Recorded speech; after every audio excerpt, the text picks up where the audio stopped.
현재 대구에서는 신축 아파트 입주를 못하는 사례들이 있고 계속해서 전세금을 돌려주지 못하는 상황들도 발생되고 있습니다. 아파트뿐만 아니라 원룸까지도 계속해서 전세 사기 사건에 연루되어 전세금을 받지 못하는 상황들이 벌어지고 계속해서 엄청난 경매물들이 쏟아지고 있습니다.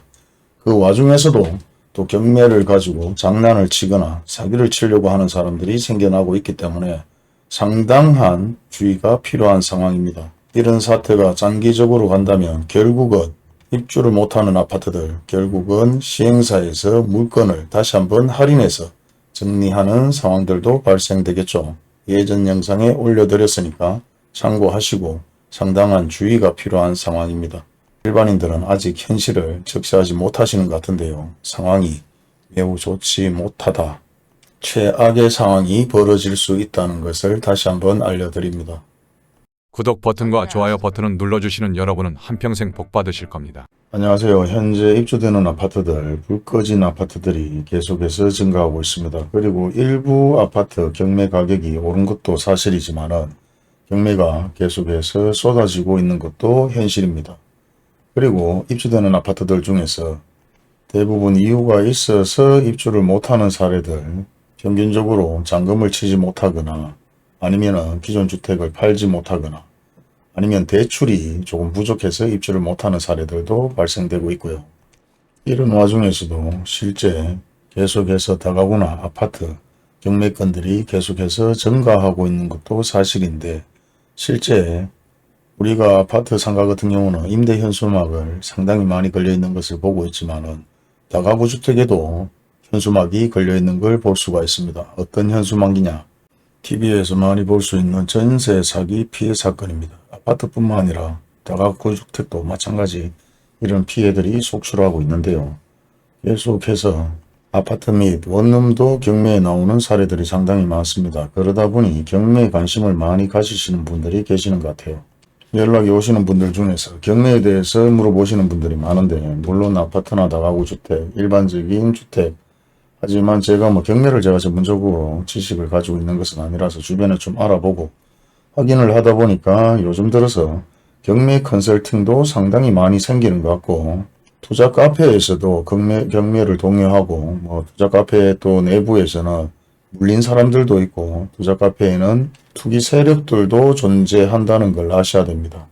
그러면서 투자 카페를 보고 금리가 하락할 것이라고 생각해서 다시 한번 아파트를 투자했는 분도 계신 것 같고, 실소유자 위주로 아파트를 구입한 분들도 계신 것 같은데, 경매에 대해서 이것저것 확인하다 보니까 컨설팅 마찬가지 어떻게 진행되는지 확인을 해보니까 기본적으로 착수를 하게 되면은 컨설팅 비용 50만 원을 받습니다.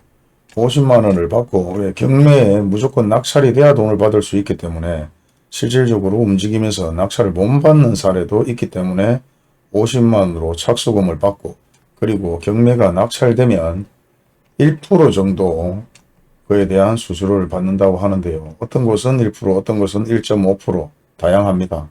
근데 이렇게까지 진행하는 건 충분히 이해할 수 있어요. 얼마든지 컨설팅을 하고 유찰이 되거나 낙찰을 못 받는 사례가 있을 수 있습니다. 왜? 경매로 진행을 하려고 하는 분들은 대부분 가장 최저 금액으로 진행을 하려다 보니까 실제 움직이면서 경비를 쓰고 유찰이 되면 그에 대한 수수료를 받지 못하니까 착수금으로 50원을 받고, 그리고 경매가 낙찰되었을 때 1에서 1.5%에 대한 수수료, 사실 일반적으로 공인중개사에서 매매 수수료보다는 월등하게 높죠.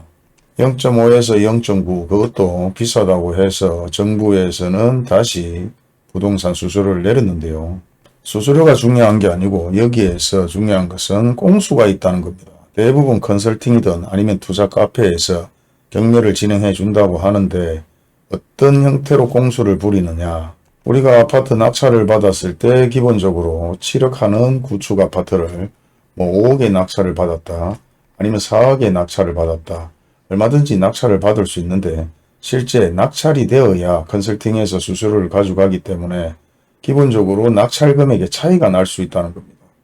예를 들어서 7억 아파트를 5억 정도의 낙찰 받으면 충분히 받을 수 있는 금액인데 공수로 해서 좀 많이 적죠. 그래서 6억을 적었어요. 그리고 그 밑에 2등으로 유찰되는 금액은 적어도 뭐 5억 8천이다 아니면 5억 7천이다 이 정도면은 우리가 평균적으로 이 아파트 낙찰될 수 있는 금액들은 5억 8천 5억 7천 그런데 조금 더 적어내서 6억에 낙찰이 되었다 이래 생각하면 그게 정상적인 낙찰 금액입니다. 하지만 그렇지 않고 6억에 내가 낙찰을 받았는데 컨설팅에서 6억으로 낙찰을 받았죠. 받았는데 기본적으로 그 밑에 2등 3등으로 유찰이 되는 금액들을 보니까 거의 뭐 4억이나 아니면 5억이나 아니면 4억 5천이나 뭐 이렇게 대부분 금액이 적혀져 있다. 그렇다면은 기본적으로 대부분 일반인들이 이 아파트의 금액은 4억 5천에서 4억 7, 8천을 생각하는데 컨설팅에서 낙찰을 받기 위해서 일부러 비싸게 1억이라는 금액을 더 적었을 수도 있다는 겁니다. 그렇게 되면 낙찰을 받았는 사람 입장에서는 이 컨설팅에서 엄청나게 금액을 많이 적어서 낙찰이 되었구나. 그렇다 보니까 이런 컨설팅이나 투기 세력들, 경매 진행을 해준다는 브로커들이 어떤 꼼수를 부리느냐. 기본적으로 뭐 6억짜리 아파트를 뭐 5억 정도의 낙찰을 받는데 그리고 다른 사람을 시켜서 아니면 같은 패거리들이 5억 정도의 낙찰 받을 수 있는 금액을 그 밑으로 4억 8천, 4억 9천 같이 적어냅니다. 같이 적어내면은 5억 정도는 정말 낙찰을 잘 받았구나 이렇게 생각할 수 있죠. 그런 이런 패거리들이 함께 움직인다는 거죠. 4억 8천, 4억 9천 나는 1,000만 원 차이로 5억에 이 아파트를 저렴하게 샀다. 근데 실제적으로 이런 패거리들이 없다면 기본적으로 뭐 4억 아니면 3억 5천 뭐 이런 식으로 했다면은 5억의 시세가 아니라 실제 4억이나 3억 7, 8천이 시세라는 겁니다. 그래서 소위 말해서 경매를 진행을 하고 나서 손해를 본 사례들이 일부 생길 수도 있다는 겁니다. 우리가 아파트든 아니면 다가구 주택은 권리 분석을 하죠. 권리 분석을 했을 때 경매에 나왔을 때 기본적으로 가격이 30% 하락하는 건 기정사실이지만은 두 번째 2회 3회 낙찰을 받기 위해서 평균적인 가격을 어느 정도 권리 분석해서 작성을 하는데 그 갭 차이가 너무 많이 난다는 것은 아파트를 낙찰받든 다가구 주택을 낙찰받든 소위 말해서 너무 비싸게 주고 샀다. 그리고 이런 브로커들이 단체로 움직여서 낙찰을 받을 수 있는 금액 5억 그리고 그 밑으로 4억 8천, 4억 9천을 적어내면 소위 말해서 갭 차이가 얼마 나지 않고 내가 낙찰을 받았는 것처럼 느끼지만은 그런 브로커들이 움직이지 않고 달랑 6억짜리를 5억에 낙찰하고 그 밑으로 유찰되는 금액들이 4억 초중반이었다면 실제 이 아파트나 다가구 주택은 4억 초중반의 금액이 형성되는 거에 반해서 본인은 더 금액을 많이 적어주고 비싸게 주고 샀다고 생각하시면 됩니다. 그래서 이런 브로커들도 지금 이와 같은 행동을 하기 때문에 실제 투자 카페라든지 투자 밴드 그리고 컨설팅 아니면 부동산을 통해서 아파트, 다가구 주택, 경매 구입을 하는 것에 있어서는 어느 정도 지식을 가지거나 지인들을 통해서 확인 후 아파트 경매를 진행하는 것이 좋을 것이다.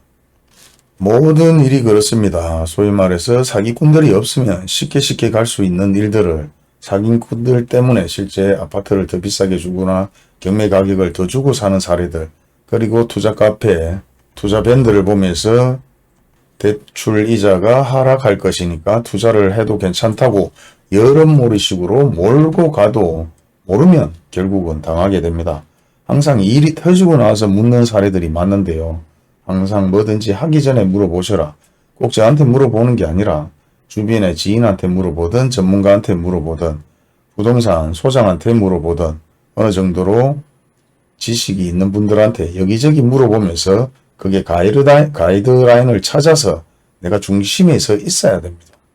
달랑 한두 명한테 물어보고 어느 정도 통계를 잡을 수는 없으니까 여기저기 많은 지인들을 만들어야 되고 유대관계를 형성시켜야 되고 나름 많은 정보와 데이터를 찾아보시라고 누누이 말씀드렸죠.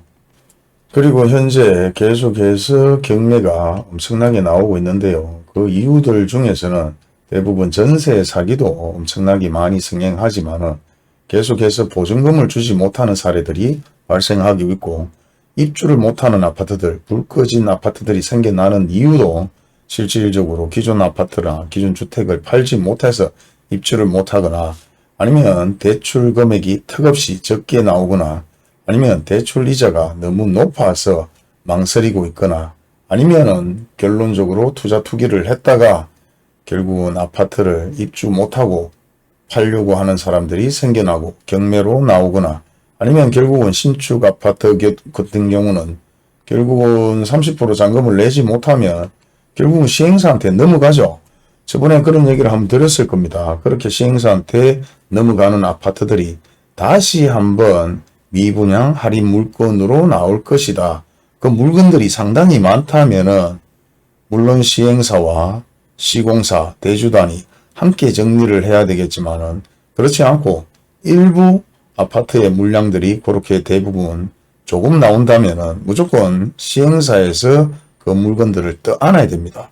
그렇기 때문에 시행사의 물건이기 때문에 시행사가 어느 정도 조율만 된다면은 20%든 25%든 얼마든지 시행사와 조인해서 저렴하게 미분양 할인 판매에 준공된 아파트들을 구입할 수 있는 시기가 생긴다고도 말씀을 드렸는데 실제 그런 일이 현실적으로 곧 벌어질 수 있을 것이라고 생각이 되네요.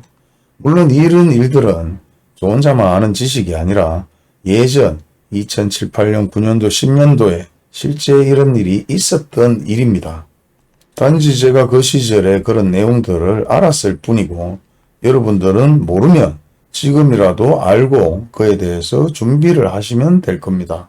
아무튼 오늘은 아파트 경매, 다가구 주택 경매 실질적으로 보증금을 돌려주지 못하고 전세 사기 사건에 현수막까지 붙었던 건물 그리고 이런 상황에서 계속해서 경매 브로커들이 생기고 투자 카페나 투자 밴드 대부분 투자를 하려고 사람들도 있고 정보를 얻으려고 하는 사람들도 있지만 투기 세력들까지 밴드와 카페에 포진되어 있기 때문에 많은 정보를 보면서 맹신하지 마시고 항상 체크를 해봐야 된다. 그리고 현실적으로 일부 아파트 가격이 올랐다가 다시 하락하고 수성구는 거래가 일부 조금 되면서 가격이 뛰었다고 얘기하는 분들도 계신데 장기전으로 보면 결국은 아파트 가격은 하락할 수밖에 없는 상황이기 때문에 더욱더 지켜보면서 모든 정보와 데이터를 수집해서 나름대로 좋은 기회를 한번 만들어야 된다.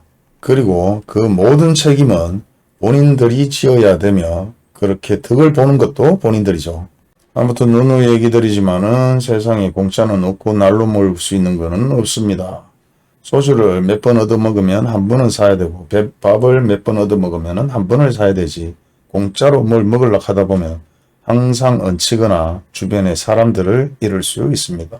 현재 많은 부동산이 문을 닫고 경기가 악화되고 있는 상황이기 때문에 나름대로 위기가 기회가 될 것이냐 위기가 정말 더 큰 위기로 다가올 것이냐는 본인들의 노력에서 만들어질 것이라고 생각합니다. 감사합니다.